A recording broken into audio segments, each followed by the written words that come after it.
मैं आंखों में हैरानी लिए अपनी बहन की बातें सुन रही थी, जो इस वक्त मुझे अपनी वो हकीकत बता रही थी जिसकी वजह से वो पूरे गांव में बदनाम हो चुकी थी। मेरे बचपन में ही मेरे माता पिता मर चुके थे और मैंने अपना बचपन अपनी बड़ी बहन के घर गुजारा था। मेरी दीदी और मेरे जीजा दोनों ही काले थे और इस तरह उनके बच्चे सभी काली रंगत वाले थे। लेकिन फिर आखिर में मेरी दीदी की बेटी हुई, जो अपनी बहन भाइयों से बिल्कुल अलग थी। वो सफ़ेद रंग की गुड़िया लगती थी, जो पूरे घर से अलग थी। पूरे गांव वालों ने बहुत मजाक भी उड़ाया था कि शायद मेरी दीदी और जीजा किसी मंदिर से बच्ची को उठा लाए हैं। मेरी दीदी और जीजा ने सारी जिंदगी किसी की बातों पर ध्यान नहीं दिया, बस यही कहा कि ये हमारी बेटी है। मगर उन्होंने अपनी इस बच्ची को बाकी बच्चों के मुकाबले ज़्यादा लाड प्यार से पाला। इसके पास कपड़े भी बाकी बच्चों से अलग होते थे। मेरी बहन उससे घर के काम भी नहीं करवाती थी, जिस तरह हम सब करते थे। मैं अक्सर हैरान रह जाती थी कि ऐसा क्या है इस बच्ची में जो मेरी दीदी इसका इतना ख्याल रखती है। अगर वो बच्ची मिट्टी में भी खेलती तो मेरी बहन उसे गोद में उठा लेती और सारा दिन मेरी दीदी उसे गोद में उठा उठा कर घूमती। अक्सर अपनी बच्ची को लेकर हवेली में भी जाती रहती थी, जहाँ मेरी दीदी काम करती थी, जबकि वहाँ और बच्चों को जाने की इजाज़त नहीं थी। धीरे धीरे वो बच्ची भी बड़ी होती गई और मैं भी शादी करके ससुराल चली गई। एक बार मैंने एक बहुत ही अनोखी सी चीज़ देखी कि मेरी दीदी बिना किसी वजह के ज़ोर ज़ोर से रो रही थी, जैसे उनका अपना कोई मर गया हो। मैंने हज़ार बार पूछा, मगर वो कुछ भी बताने से इनकार करती रही। दीदी का रोना मेरे जहन में कई सवालों को जगा दे रहा था। इसी दौरान मैंने एक और चीज़ देखी। मेरी दीदी अब अपनी बेटी से काफ़ी खिंची खिंची रहने लगी। वो बच्ची जिसका नाम परी था, अब बड़ी हो गई थी और बड़ी होने के बाद उसके और भी रंग रूप निखर आए थे। उसे देखने वाला उसे दोबारा देखने की इच्छा ज़रूर करता था। कोई मानने को तैयार ही नहीं था कि ये मेरी दीदी की बेटी है। धीरे धीरे कुछ समय और गुजर गया और एक दिन गांव में शोर मच गया कि मेरी बहन की वो गोरी चिट्टी बेटी घर से भाग गई है। पूरा गांव थू थू कर रहा था। सब कह रहे थे आज वही मुंह काला करके भाग गई जिसको सबसे ज्यादा लाड प्यार से पाला था। मैं भी ये बात सुनकर दौड़ी दौड़ी अपनी दीदी के घर गई थी, जहाँ पर वो ज़ोर ज़ोर से रो रही थी और अपनी बेटी परी को याद कर रही थी। मेरे जीजा भी शर्मिंदगी से सर झुकाए खड़े थे, लेकिन मैंने गौर किया था कि मेरी दीदी और जीजा दोनों के ही रंग उड़े हुए थे। कुछ तो ऐसा हुआ जिसे वो छुपा रहे थे, आंखों आंखों में एक दूसरे से बात कर रहे थे और इस बात ने मुझे बहुत परेशान किया। मैं सारा दिन सोचती रही कि दीदी से ये बात ज़रूर पूछूंगी कि ये सब माजरा क्या है। दिन में तो कोई ना कोई आता रहा। मैंने सोचा रात में ही दीदी से बात करूंगी। फिर शाम के साए ढलने लगे और जैसे ही मैं उससे पूछने लगी थी कि तभी मेरे पति आ गए। मेरी सास की तबीयत खराब हो गई थी, उन्होंने हॉस्पिटल ले जाना था। मैंने सोचा कि एक दो दिन में जा आकर पूछूंगी और मैं अपने पति के साथ चली गई। मगर किस्मत की करनी ऐसी हुई कि मेरी सास इस दुनिया से चली गई। काफ़ी दिन से एक बीमारी लगी हुई थी और उसी के साथ इस दुनिया से चली गई। हम लोगों ने उनका अंतिम संस्कार किया। एक तो मेरी माँ जैसी सास मुझे छोड़कर चली गई थी और दूसरी तरफ पूरे घर की जिम्मेदारी मेरे कंधों पर आ गई थी। इसलिए ये दीदी वाली बात मेरे दिमाग से बिल्कुल निकल गई कि मुझे अपनी दीदी से कुछ पूछना था। परी के बारे में दीदी कभी कभी मेरे पास मुझसे मिलने आया करती थी। मैंने महसूस किया था कि दीदी काफ़ी परेशान सी है और मेरे जीजा भी खामोश रहने लगे थे और अक्सर रात होते ही दोनों कहीं ना कहीं बाहर निकल जाते थे। मेरी बहन के बच्चों ने अपने माता पिता के बारे में कुछ बातें मुझे बता रखी थी कि मम्मी पापा रात होते ही पता नहीं कहाँ चले जाते हैं। अब मेरे शक ने दोबारा अंगड़ाई ली थी। मुझे लगा था कि शायद मेरी दीदी कुछ तो गलत कर रही है, शायद उनके साथ कुछ गलत हो रहा होगा। दिन गुजरने के साथ साथ मेरा शक भी बढ़ता जा रहा था और फिर एक दिन ऐसा हुआ कि परी वापस आ गई, लेकिन वो अकेली नहीं थी। उसके साथ जो आदमी था उसे देखकर हम सब दंग रह गए। ये तो हमारे गांव की बड़ी हवेली के छोटे मालिक हैं, जिन पर उस गांव की सब लड़कियां मरती थी। जब वो गांव की गलियों से गुजरते तो उन्हें देखकर गांव की आधी लड़कियां अपना दिल थाम कर रह जाती थी। वो बेहद खूबसूरत, ऊंचा, लंबा कद और सफ़ेद रंगत का मालिक था। गांव की सारी लड़कियों के दिलों की धड़कन था। और यही सब कहते कहते दीदी फिर से बेहोश हो गई थी। लेकिन मेरा दिमाग तो दीदी की बातों में ही उलझा हुआ था। आखिर दीदी से ऐसा कौन सा बड़ा गुनाह हो गया जिस पर वो इस तरह रो रही हैं और बार बार बेहोश हो रही हैं। मैं उस रात अपने पति से इजाज़त लेकर वहीं रह गई ताकि अपनी दीदी से सारी हकीकत जान सकूं, क्योंकि मुझे यकीन था कि दीदी हम सबको कुछ न कुछ छुपा रही है। गांव वाले काफ़ी दिनों तक आकर दीदी का हाल चाल पूछते रहे और सबने यही कहा कि इतना बड़ा घर है लड़के का, तुम्हें तो खुश होना चाहिए कि तुम्हें ऐसा दामाद मिल रहा है। सारी दुनिया ऐसा दामाद चाहती है और तुम हो कि रोकर सब कुछ खराब कर रही हो। लोगों की बातें सुनकर दीदी फिर रोने लगती थी और अपने सर पर जोर जोर से हाथ मारने लगती थी। दीदी की हालत को देखते हुए मैंने फिर किसी को आने नहीं दिया। जो भी आता मैं उसे यही कह देती कि दीदी सो रही है, और दीदी के पास बैठे अपने बचपन की और मम्मी पापा की बातें करती रही। हम दोनों बहनों ने सारा दिन काफ़ी बातें की। मैंने दीदी के पास बैठकर खाना खाया। रात होते ही दीदी सबसे पहले लेट गई थी और मैं उसे सोता देखती रही। रात का न जाने कौन सा पहर था कि मैंने दीदी को उनकी चारपाई से उठते हुए देखा। पता नहीं दीदी अपनी चारपाई से उठकर कहाँ जा रही थी। मैं अपनी आंखें बंद किए लेटी रही। मैं बस ये देखना चाहती थी कि वो कहाँ जा रही है और क्या करती है। दीदी को जब विश्वास हो गया कि मैं सो गई हूँ तो वो कमरे में मौजूद संदूक के पास बैठ गई और अपने पल्लू के साथ लगी चाबी से उसे खोलने लगी। मुझे एकदम से याद आया कि दीदी ने कभी भी इस संदूक को किसी को हाथ भी नहीं लगाने दिया था। मैं अब उठकर बैठ गई थी, लेकिन दीदी का ध्यान अब भी मुझ पर नहीं था। वो मेरी तरफ से पीठ किए हुए बैठी थी, दूसरी तरफ संदूक से कुछ चीज़ें निकाल रही थी। मुझे हमेशा लगता था कि दीदी संदूक में ज़रूर अपने गहने रखती होगी, इसलिए दीदी किसी को भी संदूक को छूने नहीं देती। मैं बहुत ज़्यादा एक्साइटेड हो रही थी कि आखिर संदूक में ऐसा क्या है जो दीदी उसे हाथ नहीं लगाने देती थी।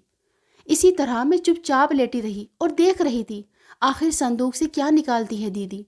दीदी ने एक एक करके संदूक से सारी चीज़ें निकालना शुरू कर दी और मैं देखकर हैरान रह गई। सबसे पहले दीदी ने कुछ कपड़े निकाले थे जो बहुत ही छोटे बच्चे के थे। उसके बाद कपड़ों का साइज़ बड़ा होता गया, वो सब लड़कियों के ही कपड़े थे। उसके बाद दीदी ने खिलौने निकालना शुरू किए, कुछ प्लास्टिक के तो कुछ मिट्टी के थे। उसके बाद तस्वीरों की बारी आई। मैंने अपने दिमाग पर जोर डाला तो मुझे याद आया, ये सारे कपड़े तो बचपन में परी पहनती थी और कुछ खिलौने भी थे, लेकिन मैंने कुछ खिलौने कभी भी परी के पास नहीं देखे थे।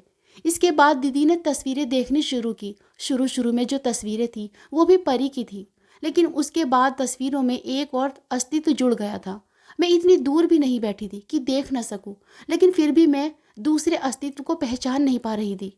लेकिन फिर भी वो दूसरा अस्तित्व किसी बच्ची का ही था, लेकिन मेरी पहचान में नहीं आ रहा था कि आखिर वो दूसरी बच्ची कौन है। लेकिन मेरी दीदी और जीजा से काफ़ी मेल खा रही थी। उसका रंग भी वैसा ही सांवला सलोना था जैसे कि दीदी और बाकी बच्चों का था। दीदी ने अपने गले से अपना दुपट्टा उतारा और वहीं ज़मीन पर फैला दिया और सारा सामान उस दुपट्टे के ऊपर रखना शुरू किया। साथ साथ में वो चीज़ों को चूमती भी जाती थी और रोती भी जाती थी। फिर दीदी ने उस सारे सामान की एक गठरी बनाई और उठकर जैसे ही मेरी तरफ पलटी, मैं जल्दी से लेट गई। मैं देखना चाहती थी कि दीदी कहाँ जाएगी। दीदी ने वो गठरी उठाई और आंगन से होती हुई गेट के पास आ गई। दीदी ने उसे ज़मीन पर रख दिया और उसके ऊपर मिट्टी का तेल डाल दिया। इससे पहले कि वो सारे सामान को आग लगाती, मैं फ़ौरन आगे बढ़ी और दीदी का हाथ पकड़ लिया। मुझे देखकर दीदी के चेहरे की हवाइयाँ उड़ चुकी थी। मैंने कुछ चीज़ें उठाई और दीदी को लेकर अंदर आ गई। दीदी को चारपाई पर बैठाया और उन्हें पानी पिलाया। दीदी चुपचाप सर झुकाए बैठी थी, जैसे उनका कोई राज पकड़ा गया हो। मैंने उठकर एक बार फिर बाहर देखा कि कहीं कोई जाग तो नहीं रहा।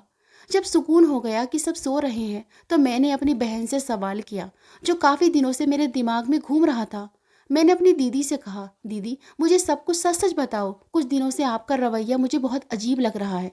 कुछ तो ऐसी बात है जो आप मुझसे छुपा रही हैं।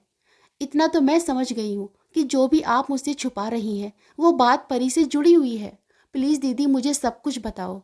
आपकी हालत भी कुछ दिनों से अजीब हो रही है। कभी एकदम से रोने लगती हैं और कभी खामोश हो जाती हो और कभी बेहोश हो जाती हो। और अब पहले तो वो सब चीज़ें देखी, उन्हें देख देख कर रोई और अब आग लगाने के लिए ले जा रही थी। मुझे ये सब ठीक नहीं लग रहा। मैंने दीदी से ये भी कहा कि मुझे आपका ये सब करना शक में डाल रहा है।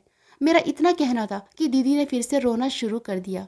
मैंने दीदी को चुप कराया और कहा, दीदी ये रोने का समय नहीं है, प्लीज़ मुझे सब कुछ बताओ। हो सकता है अगर आप मुझे सब कुछ बता दें तो आपके मन का बोझ भी कुछ हल्का हो जाए।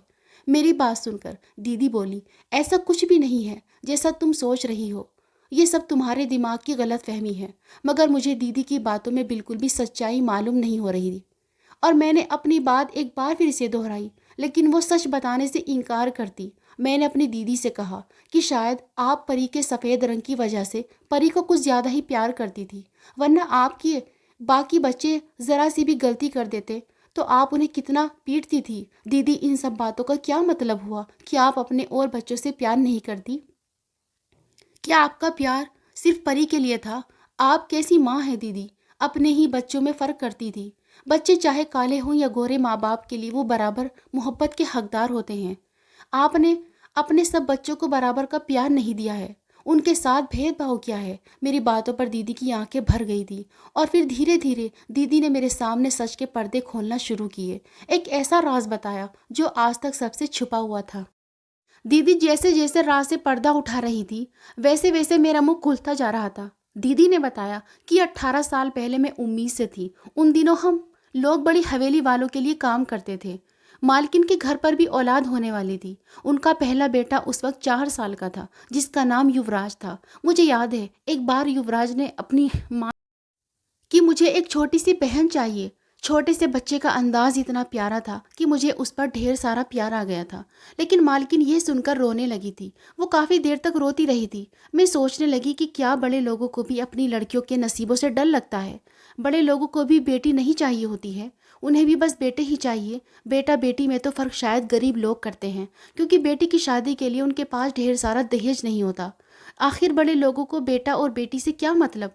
वो तो अपनी बेटियों की शादी बहुत ही धूमधाम से ढेर सारा दहेज देकर करते हैं। दिन ऐसे ही गुजर रहे थे और फिर मेरी डिलीवरी का टाइम हो गया और फिर मैंने एक बच्ची को जन्म दिया। उसी रात मालकिन ने भी एक बच्ची को जन्म दिया था। हर तरफ से मुबारकबाद का शोर सुनाई दे रहा था, लेकिन मालकिन और मालिक के चेहरे पर मुझे परेशानी के साए दिखाई दिए थे और मैं समझ नहीं पा रही थी कि आखिर ये सब क्यों इतने दुखी हैं। हम लोग गरीब हैं, फिर भी बेटी की पैदाइश पर खुश हैं। ये लोग तो इतनी धन दौलत वाले हैं और उनके घर ये बेटी पहली बेटी है, फिर भी ये दुख क्यों है? मैंने सोचा कि मैं मालकिन से इस बारे में ज़रूर बात करूंगी और मैं सो गई। 2 दिन ऐसे ही गुजर गए थे। मुझे मालकिन ने अपने कमरे में बुलाया। मैं थोड़ी सी हैरान हुई थी, मगर अपनी बच्ची को उठाते हुए वहाँ चली गई। मैं यहाँ काफ़ी अरसे से काम कर रही थी। मेरी बेटी ने भी इसी घर में जन्म लिया था, लेकिन कभी मालकिन के कमरे में जाना नहीं हुआ था। आज पहली बार मालकिन के कमरे में कदम रखते ही मेरी आंखें फटी की फटी रह गई। ऐसी शान और शौकत तो राजा महाराजाओं के घरों में होती होंगी, जिसी मालकिन के कमरे में थी। तभी मेरी नज़र बिस्तर पर पड़ी। शाह बेशुमार जेवरात पड़े थे, जैसे किसी शाही सल्तनत का खजाना हो। मैं वो सब देखकर हैरान हो गई थी, साथ ही साथ डर भी रही थी। मालकिन ने ये सारा खजाना बाहर क्यों निकाला है? कहीं इसमें से कुछ और चोरी तो नहीं हो गया, और जिसका इल्ज़ाम मुझ पर आ गया हो। फिर भी मेरी आंखें अब भी सोने के ढेर पर थी, जिसकी रोशनी से मेरी आंखें जगमगा गई थी। मालकिन आगे बढ़ी और मुझे बैठने को कहा। अपनी मालकिन की मैं नौकरानी थी। मैं वहीं ज़मीन पर बैठ गई। मालकिन ने मुझे कंधों से उठाया और बिस्तर पर बिठा लिया और कहा, संगीता, तुम मुझे अपनी औलाद दे दो, अपनी बेटी मेरी गोद में डाल दो। ऊपर वाले की कसम खाकर कहती हूँ, मेरी तरफ से कभी कोई मुश्किल नहीं होगी। तुम्हारी बेटी को अपनी बेटी बनाकर पालूंगी। मेरे तो होश ही उड़ गए थे। अचानक मेरी पकड़ मेरी गोद में चिपकी हुई मेरी बच्ची पर मजबूत हो गई थी। मैंने उसे कसकर अपने सीने से लगा लिया। वो मेरे सीने से चिपकी अंगूठा चूसने में मगन थी। मैंने घबराते हुए कहा कि मालकिन, आपकी तो खुद एक बच्ची है, फिर मेरी ये काली कलूटी बच्ची की आपको क्या ज़रूरत पड़ गई? मेरी बात सुनकर मालकिन फूट फूट कर रोने लगी, मानो जैसे मैंने उनकी दुखती रग पर हाथ रख दिया हो। रोते रोते कहने लगी, संगीता, मजबूरियाँ किसी इंसान को नहीं देखती। मजबूरियाँ नहीं देखती कि बेटियाँ कैसे पाली जाती है। मालकिन की आंखों में मुझे दर्द नजर आया था। मेरी हैरत हद से ज़्यादा बढ़ चुकी थी। मालकिन फिर मेरे सामने हाथ जोड़कर बोली, संगीता, मुझसे मेरी बेटी लेकर अपनी बेटी मुझे दे दो। मालकिन मेरे सामने गिड़गिड़ा रही थी। इससे पहले मैं कुछ कहती, मालकिन मेरे कदमों में बैठ गई और मेरे पैर पकड़ लिए और गिड़गिड़ाकर मुझसे भीख मांगने लगी कि प्लीज़ संगीता, अपनी बेटी मुझे दे दो। इतने बड़े महल की मालकिन मेरे पैरों में बैठी हुई थी। ये सोच कर ही मेरे पैर कांपने लगे थे। मैंने जल्दी से मालकिन को उठाया, उन्हें बेड पर बिठाया और उन्हें पानी पिलाया। मुझे कुछ भी समझ नहीं आ रहा था कि मालकिन को कैसे दिलासा दूं। मालकिन थोड़ी शांत हुई तो फिर से कहने लगी, संगीता, मैं तुम्हारी बेटी की शादी किसी जागीरदार घराने में करूंगी कि सब लोग अपने दांतों तले उंगली दबा लेंगे। मैं तुम्हारे बेटों को बाहर विदेश पढ़ने के लिए भेजूंगी। तुम चाहो तो मेरे सारे जेवरात अपने पास रख लो, बस अपनी बेटी से मेरी बेटी बदल लो। एक बार फिर से मेरी मालकिन इसी जिद पर अड़ गई। मैंने फिर से मालकिन से पूछा, मालकिन, आखिर कोई तो वजह होगी, आप अपनी इतनी सुंदर बेटी को मेरी काली बेटी से क्यों बदलना चाहती हैं? और फिर बिना किसी वजह के? मेरा पति तो बिल्कुल भी नहीं मानेगा। आखिर इसके पीछे क्या कारण है? फिर मालकिन ने बताया, शुरू किया। उनकी आंखों में दर्द उतर आया था। मालकिन ने बताना शुरू किया कि कभी कभी माँ बाप के गुनाहों की सज़ा बच्चों को भुगतनी पड़ती है, और ऐसे ही मेरी बच्ची अपने बाप के एक ऐसे जुर्म की भेंट चढ़ने वाली है जो इसके बाप ने अनजाने में हुआ था।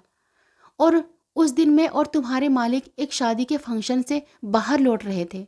बहुत ज़्यादा अंधेरा था, हर तरह धुंध छाई हुई थी। इतना अंधेरा था कि कुछ भी सही से दिखाई नहीं दे रहा था कि तभी पता नहीं एक लड़की अचानक से कैसे हमारी गाड़ी के सामने आ गई। वो चौधरियों की बेटी थी। देखते ही देखते वो लड़की लड़की बहुत ज़्यादा खूबसूरत थी, इतनी खूबसूरत कि उसे देखते ही किसी अप्सरा का गुमान होता था। चौधरी ने सुबह हमें पंचायत में बुलाया। पंचायत बिठाई गई। पूरा गांव पंचायत में जमा था। चौधरी अपनी बेटी के खूनी को माफ़ करने के लिए बिल्कुल भी तैयार नहीं था। और और भला माफ़ कर भी कैसे देता? 3 नस्लों के बाद ये पहली बेटी उनके ख़ानदान में थी। पूरे ख़ानदान की आंखों का तारा थी वो बेटी। लेकिन जो हो गया था उसे बदला तो नहीं जा सकता था ना। लेकिन ये भी सच था कि जो कुछ हुआ वो अनजाने में हुआ था, जानबूझकर नहीं हुआ था। और फिर पंचायत ने एक अजीब ही फैसला सुना दिया। पंचायत का फैसला था, इस परिवार में जब भी कभी बेटी का जन्म होगा और वो बेटी जब 18 साल की होगी तो उस बेटी को चौधरी को दे दिया जाएगा। चौधरी उस बेटी के साथ अपने किसी भी लड़के की शादी करके उसे अपने घर ले आएगा। आगे चौधरी की मर्जी होगी, उसे अपनी बहू बनाए या अपने घर की नौकरानी बनाए या फिर अपनी बेटी की मौत का बदला ले। लेकिन शर्त यह है कि वो बेटी बहुत ज़्यादा खूबसूरत होनी चाहिए, जैसे कि चौधरी की बेटी थी। और संगीता, जैसा कि तुम देख रही हो, हमारी ये बेटी बहुत ही ज़्यादा खूबसूरत है। ऐसा लगता है कि जैसे कोई अप्सरा हो। ये कहकर मालकिन ने अपनी बेटी मेरे सामने रख दी। मैंने एक नज़र मालकिन की बेटी को देखा। वो वाकई बहुत खूबसूरत थी। ऐसा लगता था जैसे चांद का टुकड़ा हो। उसके बाद मैंने अपनी बेटी की तरफ देखा। मैं समझ गई थी कि मालकिन अपनी बेटी मेरी बेटी से क्यों बदलना चाहती है। मेरी बेटी का रंग सांवला था और नैन नक्श भी आम से थे। मैं सोच में पड़ गई। एक फैसला मेरी पूरी ज़िंदगी बदल सकता था। मेरे बेटों का फ्यूचर बन सकता था। मेरी बेटी की ज़िंदगी भी संवर सकती थी। मुझे बहुत सारी खुशियाँ, बहुत सारा ऐशो आराम मिल सकता था जिसकी मैं कभी ख्वाहिश किया करती थी। लेकिन अपने जिगर के टुकड़े को ऐसे ही किसी को कैसे सौंप देती? बच्चा काला हो या गोरा, अपने माँ बाप की जान होता है। लेकिन बहुत सोच विचार के बाद मैंने बच्चियाँ बदलने की अनुमति अपनी मालकिन को दे दी। मेरी बात सुनकर मालकिन का चेहरा खुशी से ऐसे खिल गया था मानो उन्हें दुनिया जहान का खजाना मिल गया हो। मालकिन ने झट से मेरी बच्ची अपनी गोद में उठा ली और अपनी बच्ची मेरी गोद में दे दी। मेरी बच्ची को गोद में उठाते ही मालकिन ने मेरी बच्ची को बेतहाशा प्यार किया था, जबकि मैं तो उस गोरी चिट्टी खूबसूरत कांच की गुड़िया को प्यार करते हुए भी डर रही थी। ऐसा लग रहा था कि मेरे प्यार करने से कहीं वो मेली ना हो जाए। मालकिन ने अपनी बेटी मेरी गोद में देने के साथ साथ मेरी झोली जेवरात से भर दी थी और खुशी से चहकती हुई आवाज़ में मुझसे कहा था, संगीता, तुम रोज़ अपनी बेटी से मिलने आ सकती हो। मेरी बेटी को भी अपने साथ लेकर ज़रूर आना। इस तरह हम दोनों अपनी अपनी बेटियों से मिल लेंगे। लेकिन हम इन बच्चों को नहीं बताएंगे कि सच्चाई क्या है। जब बच्चियाँ बड़ी हो जाएंगी, इनकी शादियाँ हो जाएंगी, तब इनको सच्चाई बताएंगे। खैर, मालकिन की इस बात से मुझे भला क्या परेशानी हो सकती थी। मैंने हाँ में सिर हिला दिया। घर आकर मैंने जैसे तैसे करके तुम्हारे जीजा को भी मना लिया था। पहले तो वो नहीं मान रहे थे, लेकिन मेरे बहुत समझाने पर मान गए। इस तरह एक नाजुक सी शहजादी हमारे घर में पलने लगी और मेरी बेटी महलों की ज़िंदगी जीने लगी। मैं महल में कभी कभी अपनी बेटी से मिलने जाया करती थी तो साथ में परी को भी ले जाया करती थी। परी मालकिन के बड़े बेटे युवराज के साथ खूब खेलती थी। मैं भी उसे खेलने दिया करती थी कि आखिर दोनों आपस में भाई बहन हैं। उनका रिश्ता है तो एक दूसरे से मोहब्बत होना आम बात है। हवेली से वापसी पर मैं अपनी वाली बेटी यानी नैना से कुछ कपड़े और खिलौने ले आया करती थी और उन्हें अपनी बेटी की याद की निशानी के तौर पर रख लिया करती थी। उसकी कुछ तस्वीरें भी खींच कर ले आई थी। जब अपनी बेटी की बहुत ज़्यादा याद आती तो उन्हीं खिलौनों और तस्वीरों को देख लिया करती थी। मैंने परी को भी बिल्कुल अपनी बेटी की तरह पाला था, बल्कि उससे बढ़कर ही पाला था। परी को कभी महसूस नहीं होने दिया कि मैं उसकी सगी माँ नहीं हूँ। परी भी मुझे अपनी सगी माँ की तरह प्यार करती थी। उधर मालकिन ने भी नैना को बिल्कुल अपनी सगी माँ का प्यार दिया था। दोनों बच्चियां अपने अपने परिवार में खुश थी और फिर बच्चियां धीरे धीरे बड़ी होती गई। जब परी और नैना 18 साल की हो गई तो जैसा कि पंचायत ने फैसला सुनाया था, नैना को देखने चौधरी वाले आए थे। लेकिन नैना को देखते ही उन लोगों ने नैना को साथ ले जाने से मना कर दिया, क्योंकि फैसला तो ये हुआ था कि कोई खूबसूरत सुंदर बेटी ही चौधरी के साथ जाएगी, क्योंकि काली और मामूली नए नक्श की नहीं। मालिक और मालकिन ने उन लोगों को पैसों के लिए ऑफर किया, अगर आप बेटी नहीं ले जा रहे तो हमारी तरफ से सौगात में कुछ जेवरात और पैसे ले जाएं। लेकिन उन लोगों ने पैसे और जेवरात लेने से मना कर दिया। मैं भी बहुत हैरान थी कि भला इन लोगों ने जेवरात और पैसे लेने से मना क्यों कर दिया। लेकिन इस बात का जवाब मुझे अगले ही दिन मिल गया। मालकिन की तेज चीख सुनकर मैं अंदर कमरे में भागी थी तो मेरी भी चीख निकल गई, क्योंकि नैना का पूरा शरीर ठंडा पड़ चुका था। उन लोगों ने अपनी बेटी का बदला ले लिया था। बेटी का बदला बेटी से ही लिया, चाहे कैसे भी लिया।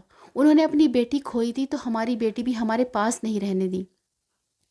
मैं बहुत रोई थी, चीखें मार मार कर रो रही थी। मालकिन भी रो रही थी। आखिर उन्होंने भी नैना को माँ बनकर पाला था। समय धीरे धीरे गुजरने लगा और हम नैना के गम से उभर गए। लेकिन फिर हमारे ऊपर दुखों का पहाड़ टूट पड़ा जब परी ने कहा कि वो मालकिन के बेटे युवराज से शादी करना चाहती है। उसने बताया कि हम दोनों एक दूसरे से प्यार करते हैं। मैंने और तुम्हारे जीजा ने उसे समझाने की बहुत कोशिश की। सच्चाई अभी उजागर नहीं कर सकती थी, क्योंकि अभी नैना वाले मामले को ज़्यादा समय नहीं हुआ था। अगर चौधरियों को सच्चाई पता लग जाती तो हो सकता है वो परी को भी उठाकर ले जाते।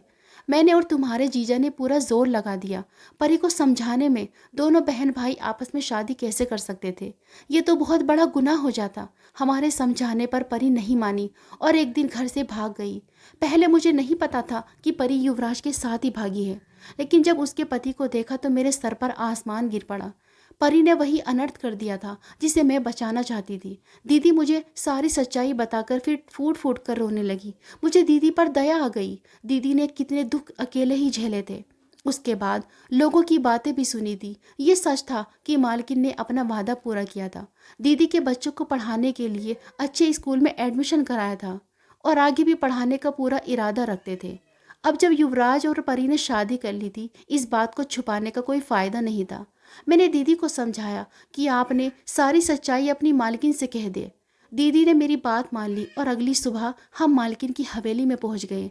वो लोग उस समय नाश्ता कर रहे थे। दीदी का सर इस बार झुका हुआ नहीं था। वो आराम से सर उठाकर मालकिन के सामने वाली कुर्सी पर बैठ गई और कहा, मालकिन आज मैं आपको एक ऐसी सच्चाई बताना आई हूँ, और वो ये है कि परी ने युवराज के साथ शादी कर ली है।